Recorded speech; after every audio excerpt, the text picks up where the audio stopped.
next to the 101, voted by some accounts the worst commute in America. And P-22s, whose footsteps we are following on this 3.5-day hike, he had to cross both the 101 and the 405. This is the site of the wildlife crossing. Mountain lions and other wildlife try to cross here. It's one of the last green corridors in this area. So a crossing is essential here to make sure wildlife has a future. It's a kickoff for P-22 and Urban Wildlife Week. And this is one of those properties that was purchased by the Santa Monica Mountains Conservancy to provide open space for habitat and recreational purposes across the way here behind me on the freeway. Also purchased by the Conservancy with National Park Service land on either side. This is a narrow potential overpass over a 10-lane freeway on Agora Road that would connect thousands of acres of open space through the 118 and up through the 126, and then across the 10-lane Ventura Freeway to the Santa Monica Mountains and west for miles.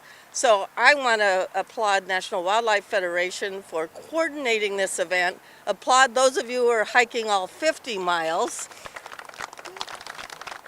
So my name is Beth Pratt-Bergstrom, and I'm the California Director of the National Wildlife Federation, and I am just pleased to be here. I'm going to be hiking to Griffith Park, and it's going to be a great in retracing P-22's footsteps. So we hope you'll all follow along. I will be standing here with you in 2021 celebrating the largest wildlife crossing in the country, if not the world, going over this freeway to save mountain lions from extinction here, but also to connect an ecosystem. That is awesome, and that's what we're celebrating today. The principal beneficiaries are not going to be the furry creatures, but the hairy ones, okay? We're going to be able to have thousands of people coming from the Simi Hills, coming from Ventura County, all the way down. If we get this corridor, we actually remember we have done, between what the National Park Service, state parks, and the Conservancy have done, we have a complete and contiguous corridor. All we need to do is get over the freeway, and then you won't have to set foot on concrete anywhere from Simi Valley all the way down to Malibu.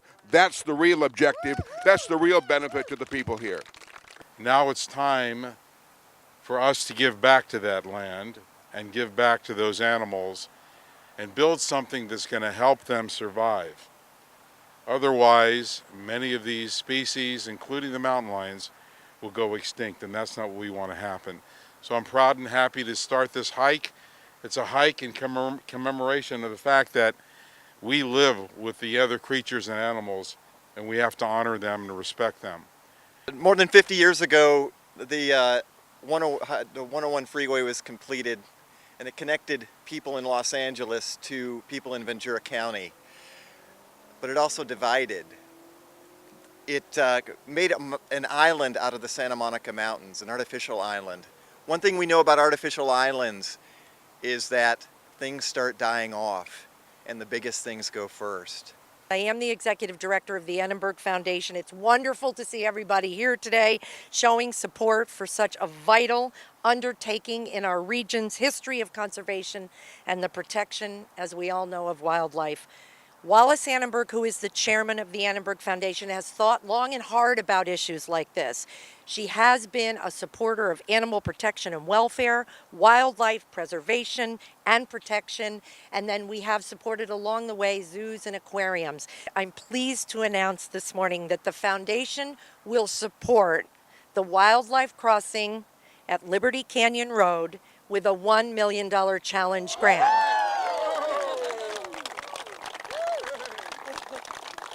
Again, I do this on behalf of the Annenberg Foundation, of Wallace Annenberg, and the Board of Directors at the Annenberg Foundation.